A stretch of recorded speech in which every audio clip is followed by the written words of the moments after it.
Hello everyone, मैं हिमांशु खंडेलवाल। आज आपकी क्लास 9th की एक्सरसाइज हम 13.1 करेंगे। देखिए, जो पहला प्रश्न है आपके यहाँ पर कि 1.5 मीटर लंबा, 1.25 मीटर चौड़ा और 65 सेंटीमीटर गहरा प्लास्टिक का एक डिब्बा बनाया जाता है। ठीक है, और इसे ऊपर से खुला रखना है। प्लास्टिक शीट की मोटाई को नगण्य मानते हुए निर्धारित कीजिए। डिब्बा बनाने के लिए आवश्यक प्लास्टिक शीट का क्षेत्रफल और इस शीट का मूल्य यदि 1 मीटर स्क्वायर शीट का मूल्य 20 रुपये हो। हमें 2 पॉइंट याद करने हैं। पहला तो हमें शीट निकालनी है कि वो जो हमें डिब्बा बनाना है उसके लिए कितनी शीट चाहिए, और उस डिब्बे की जो शीट बनाने में हमारा जो खर्चा आएगा वो हमें दोनों चीज़ें हमें ज्ञात करनी है। तो सबसे पहले मैं बात करता हूँ पहले पॉइंट के लिए। हमें जो दिया हुआ है वो लंबाई दी हुई है हमें 1.5 मीटर, चौड़ाई दी हुई है हमें 1.25 मीटर और हमें ऊंचाई दी हुई है हमें कितना 65 सेंटीमीटर। ध्यान रखने की बात है, या तो तीनों को मीटर में होना चाहिए या फिर तीनों ही सेंटीमीटर में होना चाहिए। तो मैं इसको क्या कर देता हूँ, सेंटीमीटर में कन्वर्ट कर देता हूँ। तो इसको भी गुणा 100 से करूँगा और इसको भी गुणा 100 से करूँगा, क्योंकि हमको पता है 1 मीटर में 100 सेंटीमीटर होते हैं। तो कितना हो गया 150 सेंटीमीटर, 125 सेंटीमीटर, और ये पहले से ही सेंटीमीटर है, इसको कन्वर्ट करेंगे नहीं हम। ठीक है, यहाँ तक हमने कर लिया। अब ये डिब्बा जो है ये ऊपर से खुला हुआ है, मतलब एक डिब्बा है और डिब्बे का ऊपर का हिस्सा है ना वो है ही नहीं। तो अब आपके थोड़ा देखिए, जब ऊपर का हिस्सा नहीं है, जब लंबाई चौड़ाई और ऊंचाई की बात होती है और तीनों अलग अलग होते हैं तो वहां घनाभ लगता है। ठीक है, तो घनाभ का संपूर्ण पश्चिमी क्षेत्रफल लग जाएगा। लेकिन मैं उसकी जगह यहां पर देखिए क्या हो रहा है कि डिब्बे का ऊपर का सिरा खुला हुआ है। तो जब ऊपर का सिरा खुला हुआ है तो मैं संपूर्ण नहीं लगाकर मैं एक तो लगाऊंगा 4 दीवारों का। कैसे? क्योंकि डिब्बे का ऊपर का सिरा हट गया तो 4 दीवार तो एक बची, 4 साइड हो गई ना। एक तो क्या हो गया, पहले क्या लिखेंगे अपन, डिब्बा बनाने के लिए आवश्यक शीट का क्षेत्रफल यह हमें ज्ञात करना है। आवश्यक शीट का क्षेत्रफल यह हमें ज्ञात करना है। अब देखिए, तो एक तो 4 साइड हो गई डिब्बे में, ऊपर की साइड तो हटी गई। यदि ऊपर की साइड भी होती, ये बोलता कि पूरा बड़ा डिब्बा बनाना है हमें, तो मैं डायरेक्ट घनाभ का संपूर्ण पृष्ठीय क्षेत्रफल लगा देता, क्योंकि लंबाई चौड़ाई ऊंचाई की जहां बात होती है वहां अपन डायरेक्ट क्या लगा देते, घनाभ का संपूर्ण पृष्ठीय क्षेत्रफल। क्या होता है सूत्र, 2 गुणा लंबाई गुणा चौड़ाई प्लस चौड़ाई गुणा ऊंचाई प्लस ऊंचाई गुणा लंबाई होता है। लेकिन यहाँ पर डिब्बा बनाने के लिए आवश्यक शीट का क्षेत्रफल हमें क्या करना है, ऊपर का हिस्सा हटा हुआ है। तो एक तो क्या हो गया, 4 दीवार हो गई, तो 4 साइड हो गई, तो लिखेंगे 4 दीवारों का क्षेत्रफल। अब देखिए ऊपर का हिस्सा तो है नहीं, तो नीचे का हिस्सा तो हो गई। तो जब नीचे का हिस्सा होगा उसको हम बोलेंगे आयताकार है, तो वो क्या हो गया, आयत का क्षेत्रफल। तो 4 दीवार का जो क्षेत्रफल होता है वो होता है 2 गुणा लंबाई प्लस चौड़ाई गुणा ऊंचाई। ये तो होता है 4 दीवारों का क्षेत्रफल। और आयत का जो क्षेत्रफल होता है वो होता है लंबाई गुणा चौड़ाई।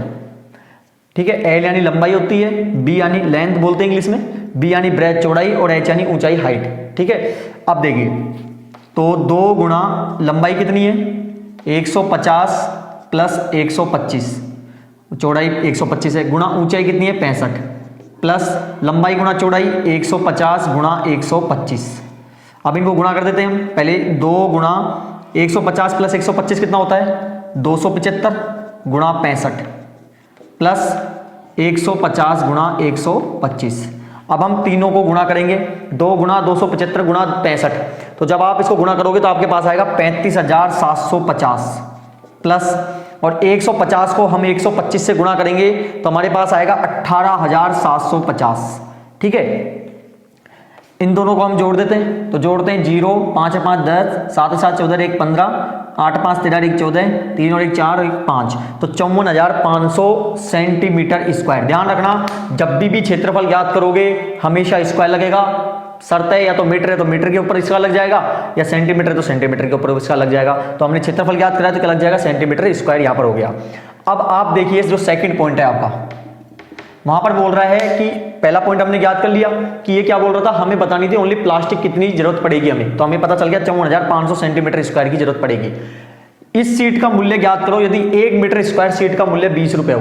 तो ध्यान रखना यहाँ मीटर स्क्वायर है जबकि हमारे पास क्या है सेंटीमीटर स्क्वायर, तो इसको मैं क्या कर देता हूँ मीटर स्क्वायर में बदल देता हूँ। और हमको पता है कि 1 मीटर में कितने होते हैं 100, और स्क्वायर का मतलब हो गया तो क्या कर देंगे अपन यहाँ पर निकालने के लिए 100 गुणा 100 कर देंगे तो कितना हो जाएगा 10,000 सेंटीमीटर स्क्वायर हो जाएगा। तो अब हम क्या कर देंगे 54,500 में हम जब 10,000 का भाग देंगे तो तो 5.45, क्योंकि देखो दो संख्या बाद पॉइंट लग जाएगा, तो किस में आ जाएगा, मीटर स्क्वायर। ये क्या आ गया हमारे पास, आवश्यक सीट का क्षेत्रफल आ गया जिस डिब्बे को हमको बनाना है। ठीक है, अब बात आती है सेकंड पॉइंट की। इस सीट का मूल्य ज्ञात करना है। यदि 1 मीटर सीट का मूल्य, 1 मीटर स्क्वायर सीट का मूल्य 20 रुपए है। अब देखिए आपको क्या दिया हुआ है यहाँ पर दिया हुआ है, क्योंकि 1 मीटर स्क्वायर सीट का मूल्य कितना है, सीट का मूल्य हमें दिया हुआ है 20 रुपए। कितने रुपए दिया हुआ है, 20 रुपए। ज्ञात कितना करना है हमें, इसलिए हमें ज्ञात करना है सर 5.45 मीटर स्क्वायर सीट का मूल्य हमें ज्ञात करना है, क्योंकि पूरी सीट का मूल्य हमें ज्ञात करना है। और ज्ञात करने के लिए क्या कर देंगे, 1 मीटर का जब 20 रुपए है तो 5.45 का कितना हो जाएगा, तो 5.45 गुणा 20, तो 5 दूनी 10, 0, 5 दूनी 10 हो गया, 4 दूनी 8 रही 9, 5 दूनी 10, दो संख्या बाद पॉइंट है, पॉइंट लगा देंगे तो 109 रुपए क्या हो जाएंगे।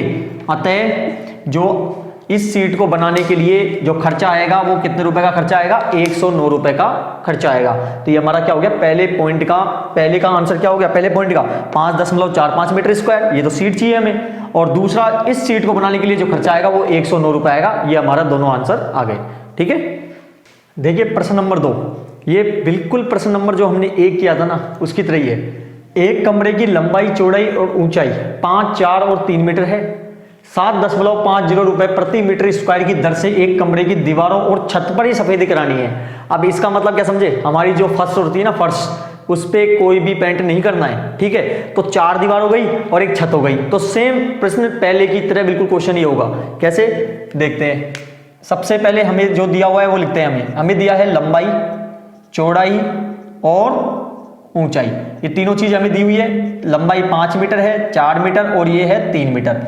अब दूसरी बात देखिए, हमने वहां पर किया था सेंटीमीटर और मीटर को चेक किया था, वहां अलग अलग था भाई। 2 पॉइंटों में आपके जो दिया हुआ था मीटर था, फिर सेंटीमीटर था। यहां पर तीनों ही क्या है, मीटर है। हमको चेंज करने की जरूरत नहीं है क्योंकि 3 मीटर दिया हुआ है हमें पहले ही। तो अब हम क्या करेंगे, हमें क्या करना है, एक कमरे की दीवारों और छत पर सफेदी कराने का हमें व्यय ज्ञात करना है। ठीक है, अब देखिए सफेदी जो कराएंगे तो सफेदी का क्षेत्रफल कितना हो जाएगा, पूरा सफेदी कराने का क्षेत्रफल पहले तो हम ये ज्ञात करते हैं। तो अब ये ज्ञात करने के लिए हमारे पास क्या है, एक तो 4 दीवारों पर होगी, दीवारों पर मतलब कमरे की कितनी दीवार होती है, 4 दीवारों का क्षेत्रफल, 4 दीवारों का क्षेत्रफल प्लस और छत का क्षेत्रफल। छत यानी कैसी होगी, छत कैसी होती है, आयताकार। ठीक है, तो छत का क्षेत्रफल, तो 4 दीवार का क्षेत्रफल क्या होता है, 2 गुणा लंबाई प्लस चौड़ाई गुणा ऊंचाई, और छत का क्षेत्रफल होता है लंबाई गुणा चौड़ाई। तो अब 2 गुणा लंबाई प्लस चौड़ाई कितनी है, 5 गुणा, सॉरी लंबाई प्लस चौड़ाई, तो लंबाई 5 प्लस 4 गुणा ऊंचाई कितनी है 3, प्लस लंबाई गुणा चौड़ाई, लंबाई कितनी है 5 गुणा 4, तो 2 गुणा 5 और 4 9 गुणा 3 प्लस 5 गुणा 4,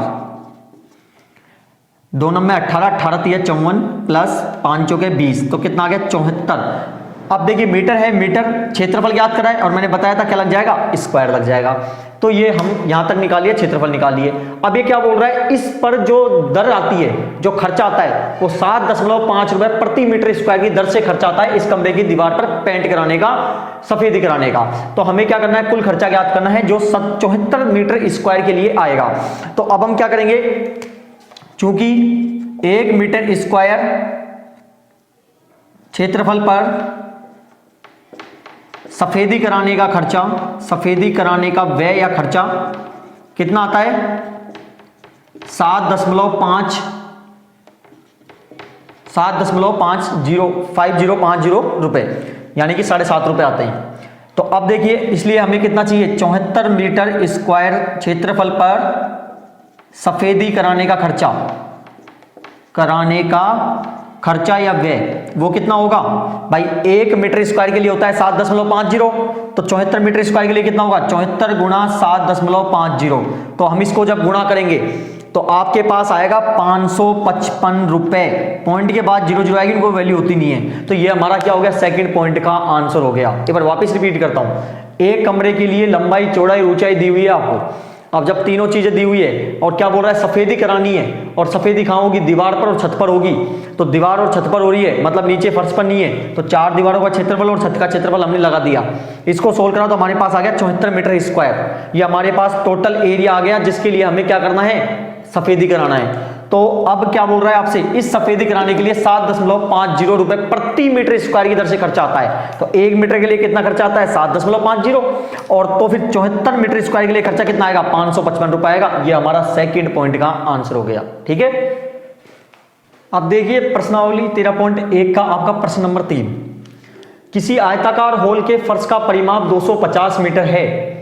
यदि 10 रुपए प्रति मीटर स्क्वायर की दर से चारों दीवारों पर पेंट कराने का खर्चा 15,000 रुपए आता है, तो इस होल की ऊंचाई, हमें एच ऊंचाई याद करनी है। ठीक है, अब देखिए क्या क्या दिया हुआ है आपको, बहुत आसान क्वेश्चन है। आयताकार होल के फर्श का परिमाप दिया हुआ है, आयताकार होल के फर्श का परिमाप हमें दिया हुआ है कितना है, 250 मीटर। और हमें पता है आयत के, जब आयत का परिमाप होता है वो क्या होता है, 2 गुणा लंबाई प्लस चौड़ाई। ठीक है, यही तो होता है। जो हमें कितना दिया हुआ है, 250 मीटर दिया हुआ है। इसको समीकरण नंबर मैं 1 कर देता हूं। समझ आया यहां तक। आयताकार होल के फर्श का परिमाप हमें दिया हुआ था 250 मीटर। तो हमें पता है आयत के जो परिमाप होता है उसका सूत्र होता है 2 गुणा लंबाई प्लस चौड़ाई, जो हमें दिया हुआ है 250 मीटर। आगे, यदि 10 रुपए प्रति मीटर स्क्वायर की दर से चारों दीवारों पर पेंट करना है। अब भैया पेंट करना है आपको, 4 दीवार ही ओनली, छत भी नहीं है और न आपकी नीचे की फर्श है, तो उसका खर्च आता है 15,000 रुपए। तो इस होल की हमें ऊंचाई एच ज्ञात करनी है। देखो बात करते हैं, यहां पर दिया हुआ है मीटर स्क्वायर, इसका मतलब यहाँ क्षेत्रफल तो है ही है। ठीक है, ये कॉमन चीजें हैं जो हमें पहचाननी होगी। यहाँ पर मीटर स्क्वायर दिया हुआ है तो इसका मतलब क्या है, यहाँ पर क्षेत्रफल लगेगा। और क्षेत्रफल किसका लगेगा, चारों दीवारों का। तो अब देखिए हमें क्या है यहाँ पर, तो 4 दीवारों का क्षेत्रफल ये निकालने के लिए ध्यान रखना, जब आपको कुल लागत दे रखी है और 1 मीटर स्क्वायर या 1 सेंटीमीटर स्क्वायर कुछ भी हो उसकी लागत दे रखी है, तो दोनों को जब आप भाग करोगे तो उसका हमारे पास क्षेत्रफल निकल जाता है। तो कैसे, तो इसका सूत्र होगा कुल लागत बटे 1 मीटर स्क्वायर दर की लागत। जब हम इसको सोल्व करेंगे तो हमारे पास 4 दीवार का क्षेत्रफल आ जाएगा। और 4 दीवार ही क्यों लगाया, क्योंकि बकायदा क्वेश्चन में बोल रहा है कि चारों दीवारों पर ही पेंट करना है। ठीक है, तो कुल लागत कितनी दी हुई है हमें, 15,000 रुपए कुल लागत आती है। और 1 मीटर स्क्वायर दर की लागत आती है 10 रुपए। तो 0 से 0 कट गया तो 1500 रुपए क्या आएगी, ये 1500 रुपए नहीं आए, ये क्षेत्रफल आ गया। और क्षेत्रफल किस में आएगा, मीटर दिया हुआ है क्योंकि मीटर में चल रहा है, और क्षेत्रफल होता है तो स्क्वायर में आता ही आता है। ठीक है, यहां तक। अब बात करते हैं सूत्र की। तो हमारे पास यहां पर क्या आ गया, 4 दीवारों का क्षेत्रफल आ गया, 4 दीवारों का क्षेत्रफल, और वो कितना आ गया, 1500 मीटर स्क्वायर हमारे पास 4 दीवारों का क्षेत्रफल आ गया। 4 दीवारों का क्षेत्रफल का सूत्र क्या होता है, 2 गुणा लंबाई प्लस चौड़ाई गुणा ऊंचाई। अभी करा था 2 क्वेश्चनों में, बराबर 1500। ठीक है, यह हमें दिया हुआ है। अब आप देखेंगे कि 2 गुणा लंबाई प्लस चौड़ाई, और यहाँ भी 2 गुणा लंबाई प्लस चौड़ाई। तो इसका मान मैं यहाँ पर समीकरण नंबर 2 में रख दूं, इसको मैं समीकरण नंबर 2 मान लेता हूं। तो आप लिखोगे समीकरण नंबर 2 में समीकरण नंबर 1 का मान रखने पर, तो देखिए, तो 2 गुणा लंबाई प्लस चौड़ाई का मान कितना है, 250 गुणा h बराबर 1500। h को आप बाहर करोगे जब संख्या गुणा में होती है, और मैंने अल्फाबेट बाहर निकाल लिया तो ये संख्या इसके भाग में चल जाएगी। ठीक है, तो 0 से 0 कट गया, और h बराबर 25 छक्की 150। तो अतः ऊंचाई कितनी आ गई, और हमें यही याद करनी है कि होल की ऊंचाई कितनी है, कितनी होगी, 6 मीटर। और ये हमारा क्या हो गया, 0.3 का आंसर हो गया। ठीक है, नंबर 4 देखिए, किसी डिब्बे में भरा हुआ पेंट 9.375 मीटर स्क्वायर के क्षेत्रफल पर पेंट करने के लिए पर्याप्त है। यानी कि आपका यदि क्षेत्रफल 9.375 मीटर स्क्वायर है तो उस पर आसानी से क्या हो सकता है, वो पेंट हो सकता है। ये आपको बोल रहा है कि इतना उपलब्ध है हमारे पास। इस डिब्बे के पेंट से 22.5 सेंटीमीटर 10 और 7.5 सेंटीमीटर विमाओं वाली कितनी ईंटें पेंट की जा सकती है। देखिए, ये लंबाई हो गई, ये चौड़ाई हो गई, ये ऊंचाई हो गई, ये हो गया ईंट के लिए। तो आप देखिए, आपको लंबाई, चौड़ाई और ऊंचाई तीनों चीजें हमें दी हुई है। 22.5 सेंटीमीटर, 10 सेंटीमीटर और 7.5 सेंटीमीटर। मैंने आपको बताया है कि जब लंबाई, चौड़ाई और ऊंचाई की बात होती है वहां घनाभ लगता है। लेकिन यहां पर देखो, ऐसा कोई चीज थोड़ी लिखी हुई है जो कोई हमको ऊपर ईंट बनानी है, कुछ ऐसा बोल नहीं रहा। मतलब पूरी ईंट बनेगी, और ईंट कैसी बनेगी, घनाभाकार बनेगी। ठीक है, तो यहां पर क्या लग जाएगा, घनाभ का संपूर्ण पृष्ठ क्षेत्र लग जाएगा, घनाभ का संपूर्ण पृष्ठीय क्षेत्रफल, क्यों लग रहा है पता है? बताया ना आपको मैंने कि इसमें क्या है, ईंट पूरी तरह बनेगी, उसमें कोई हिस्सा तो छूट ही नहीं सकता। तो यहाँ पर जब पूरा हिस्सा है लंबाई चौड़ाई और ऊंचाई में, तो वहां घनाभ भी होगा आपके, ठीक है। और घन कब होता है? जब तीनों भुजा सेम होती है, यहाँ तीनों भुजा अलग अलग है, इसलिए घनाभ होगा। तो घनाभ का संपूर्ण परिक्षेत्र क्षेत्रफल का सूत्र होता है 2 गुणा लंबाई चौड़ाई प्लस चौड़ाई गुणा ऊंचाई प्लस ऊंचाई गुणा लंबाई। ये सूत्र होता है किसका? आपके घनाभ का संपूर्ण परिक्षेत्र क्षेत्रफल का।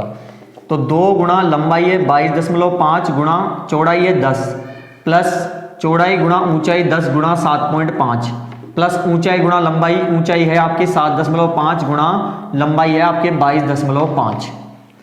तो 2 गुणा 22.5 को 10 से करोगे तो 225 आएगा, क्योंकि बिना पॉइंट के मल्टीप्लाई कर लो आप। तो 22 2 2 5 को आप गुणा करोगे, जैसे 22 5 को गुणा करोगे 10 से, तो 2 2 5 0 आएगा। एक संख्या बाद पॉइंट, एक संख्या बाद हम पॉइंट लगा देंगे, तो 225 ही आया।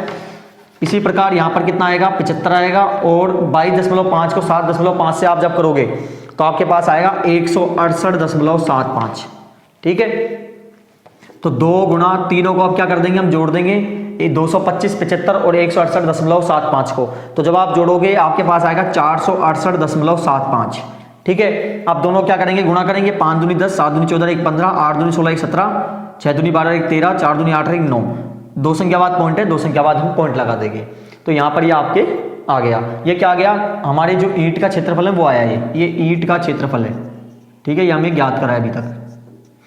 किस में आएगा? सेंटीमीटर है, सेंटीमीटर स्क्वायर में आएगा, क्योंकि क्षेत्रफल हमेशा स्क्वायर रहता है। अब आप देख रहे होंगे जो पेंट करने के लिए जो क्षेत्रफल है वो आपके मीटर स्क्वायर में है, तो हम इसको कन्वर्ट किस में करेंगे? मीटर स्क्वायर में। और हमको पता है 1 मीटर स्क्वायर बराबर 10,000 सेंटीमीटर स्क्वायर, तो हम उसका 10,000 का क्या कर देंगे? यहाँ पर भाग दे देंगे। ठीक है। ऊपर का संख्या का पॉइंट रहता है, नीचे 0 बढ़ती है, तो 2 संख्या बाद पॉइंट है, 2 0 नीचे बढ़ जाएगी। 1 0 से 1 0 कट गई, डिजिट को बाहर निकालो, 9375 है। 0 कितनी नीचे की? 5, तो 5 संख्या बाद पॉइंट लग जाएगा। तो 1 2 3 4 और ये 5 संख्या बाद पॉइंट लग गया। कन्वर्ट किस में किया हमने? मीटर स्क्वायर में। ये हमारा क्या हो गया? यहाँ तक लिख, यहाँ पर लिख देना ऐसे कि 1 मीटर स्क्वायर बराबर क्या होगा? 10,000 सेंटीमीटर स्क्वायर। ये इस प्रकार लिख दिया हमने। ठीक है। अब क्या करना है हमें? हमसे बोल रहा है किसी डिब्बे में भरा हुआ पेंट इतने के लिए आवश्यक है, तो आपके लिए बोल रहा है ईंट, कितनी ईंटें पेंट की जा सकती है, तो हमें निकालनी है ईंटों की संख्या। ईंटों की संख्या, तो जितना पेंट है उसमें हम, जितने पेंट का क्षेत्रफल है उसमें यदि जितना ईंट का क्षेत्रफल है उसका भाग दे दे, तो हमारे पास ईंटों की संख्या आसानी से निकल जाएगी। तो ईंटों की संख्या क्या निकलेगी? उपलब्ध पेंट, हमारे लिए उपलब्ध कितना है पेंट? उपलब्ध पेंट का क्षेत्रफल जितना दिया हुआ है हमें, और ईंटों का क्षेत्रफल। जब हम इसमें भाग दे देंगे तो हमारे पास ईंटों की संख्या आ जाएगी। उपलब्ध पेंट कितना है? 9.375 बटे, और ईंटों की संख्या कितनी है? 0.09375। ऊपर वाली संख्या का पॉइंट अड़ता है, नीचे वाली संख्याओं में 0 बढ़ जाती है, और नीचे वाली संख्याओं में पॉइंट अड़ता है, ऊपर वाली संख्याओं में 0 बढ़ जाती है। तो यहाँ पर 3 संख्या बाद पॉइंट है, 3 0 नीचे बढ़ जाएगी। और यहाँ पर कितने संख्या बाद था? इन 0 को तो अभी लगाया हमने, 1 2 3 4 5 संख्या बाद था, तो उतनी 0 ऊपर बढ़ जाएगी। अब देखिए 3 0 से 3 0 कट गई, और पूरा ये कट गया एक बार, तो कितना आ गया? 100। अतः जो ईंटों की संख्या होगी जिन पे पेंट की जा सकती है वो कितनी होगी? 100 ईंटें होंगी। तो ये हमारा क्या हो गया? पॉइंट 4 का आपका आंसर हो गया। ठीक है ना। देखिए प्रश्न नंबर 5। एक घनाकार डिब्बे का एक किनारा 10 सेंटीमीटर लंबा है तथा एक अन्य घनाकार डिब्बे की लंबाई, चौड़ाई और ऊंचाई क्रमशः से 12.5 सेंटीमीटर, 10 सेंटीमीटर और 8 सेंटीमीटर है। तो पहला पॉइंट, किस डिब्बे का पार्श्व पश्चिम क्षेत्रफल अधिक है और कितना अधिक है, और किस डिब्बे का कुल पश्चिम क्षेत्रफल कम है और कितना कम है। देखो पार्श्व पश्चिम क्षेत्रफल एक तरह से 4 दीवारों का क्षेत्रफल के बराबर ही होता है, मतलब दोनों का नाम सेम ही है। ठीक है। तो अब पहले पॉइंट के लिए बात करते हैं। सबसे पहले देखिए क्या क्या दिया हुआ है आपको? घन का एक किनारा दिया हुआ है, तो घन की जो एक भुजा है वो सभी भुजा क्या होती है? बराबर होती है। तो इसकी घन की लंबाई, चौड़ाई, ऊंचाई तीनों क्या है? बराबर है। तो हम लिख देंगे घन की जो भुजा दी हुई है वो हमको दी हुई है 10 सेंटीमीटर, और घनाभ के लिए जो लंबाई है, चौड़ाई है और ऊंचाई है वो हमें दी हुई है। लंबाई कितनी है? 12.5 सेंटीमीटर, चौड़ाई है 10 सेंटीमीटर और ऊंचाई है 8 सेंटीमीटर। ठीक है। यहाँ तक पहला पॉइंट देखिए, किस डिब्बे का पार्श्व पश्चिम क्षेत्रफल अधिक है। सबसे पहले घन बात करते हैं, घन का पार्श्व पश्चिम क्षेत्रफल, पार्श्व पृष्ठीय क्षेत्रफल। और पार्श्व का क्षेत्रफल मतलब होता है 4 दीवारों का क्षेत्रफल, और घन का होता है 4 भुजा स्क्वायर। ठीक है यहाँ तक। अब देखिए 4 घन की भुजा कितनी है 10 का स्क्वायर, तो 4 गुणा 10 बराबर कितना आ गया 400 सेंटीमीटर स्क्वायर। क्षेत्रफल में स्क्वायर जरूर लगेगा। ठीक है, ये तो हो गया घन के लिए। अब आता है घनाभ का पार्श्व पृष्ठीय क्षेत्रफल। पार्श्व पृष्ठीय क्षेत्रफल ध्यान रखने की बात है, पार्श्व क्षेत्रफल मतलब होता है 4 दीवारों का क्षेत्रफल, और घनाभ का 4 दीवारों का क्षेत्रफल क्या हो सकता है 2 गुणा लंबाई प्लस चौड़ाई गुणा ऊंचाई।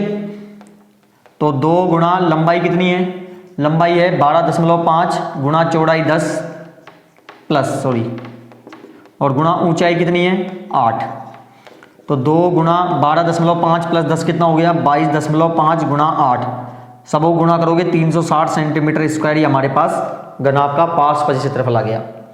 अब देखिए अधिक किसका लग रहा है, आपसे पूछ रहा है अधिक किसका और कितना अधिक है। अधिक किसका लग रहा है आपको, घन का या घनाभ का, घन का। तो घन का पार्श्व पृष्ठीय क्षेत्रफल अधिक है, पार्श्व पृष्ठीय क्षेत्रफल अधिक है, अधिक है। और हमसे पूछ रहा है बताओ कितना अधिक है, तो 400 सेंटीमीटर स्क्वायर में से 360 सेंटीमीटर स्क्वायर गया तो कितना अधिक है 40 सेंटीमीटर स्क्वायर अधिक है। ठीक है, अब देखिए इसका सेकंड पॉइंट, ये तो हो गया फर्स्ट पॉइंट की बात। अब सेकंड पॉइंट क्या पूछ रहा है आपसे, किस डिब्बे का कुल पृष्ठीय क्षेत्रफल कम है और कितना कम है। तो सबसे पहले बात करते हैं कुल पृष्ठीय क्षेत्रफल किसके लिए, पहले घन के लिए। तो घन का संपूर्ण पृष्ठीय क्षेत्रफल, संपूर्ण पृष्ठीय क्षेत्रफल का सूत्र होता है सर 6 भुजा स्क्वायर। ठीक है, भुजा हमको दी हुई है 10 का स्क्वायर, क्योंकि देखो घन की भुजा 10 दी हुई है। तो 6 गुणा 10 कितना हो गया 600 सेंटीमीटर स्क्वायर, क्षेत्रफल स्क्वायर आएगा। ये तो हो गया घन का। अब आता है घनाभ का, घनाभ का संपूर्ण पृष्ठीय क्षेत्रफल। और घनाभ का संपूर्ण पृष्ठीय क्षेत्रफल कितना होता है, क्या सूत्र होता है 2 गुणा लंबाई चौड़ाई प्लस चौड़ाई गुणा ऊंचाई प्लस ऊंचाई गुणा लंबाई। तो 2 गुणा लंबाई कितनी है 12.5 गुणा चौड़ाई 10 प्लस चौड़ाई गुणा ऊंचाई 10 गुणा 8 प्लस ऊंचाई गुणा लंबाई 8 गुणा 12.5। तो 2 गुणा 12.5 को 10 से करोगे कितना आएगा 125, 10 8 80 और 8 5 40, 8 2 16 4 20, 8 एकम 8 9 10। एक संख्या बाद पॉइंट, पॉइंट के बाद जीरो, कोई वैल्यू होती नहीं है। तो 2 गुणा तीनों को जोड़ देते हैं कितना आएगा 5, 8 2 10, 1 2 1 3, 305 गुणा कर दो कितना आएगा 610 सेंटीमीटर स्क्वायर। ये किसका आ गया घनाभ का। अब क्या पूछ रहा है कुल पृष्ठीय क्षेत्रफल किसका कम है, कम किसका लग रहा है हमको घन का। तो घन का संपूर्ण पृष्ठीय क्षेत्रफल कम है, कम है, और हमें बताना है ये कितना कम है। तो 610 सेंटीमीटर स्क्वायर में से 600 सेंटीमीटर स्क्वायर जब घटाया तो 10 सेंटीमीटर स्क्वायर क्या है, जो घन का है वो संपूर्ण पृष्ठीय क्षेत्रफल घनाभ से कम है। ये हमने दोनों पॉइंट निकाल लिए। तो आज हमने आपकी एक्सरसाइज 13.1 के प्रश्न नंबर 1 से 5 तक किए। नेक्स्ट पार्ट में हम बाकी के जो 3 क्वेश्चन आपके बचे हैं 8 तक हैं ये, उनको नेक्स्ट पार्ट में हम करेंगे।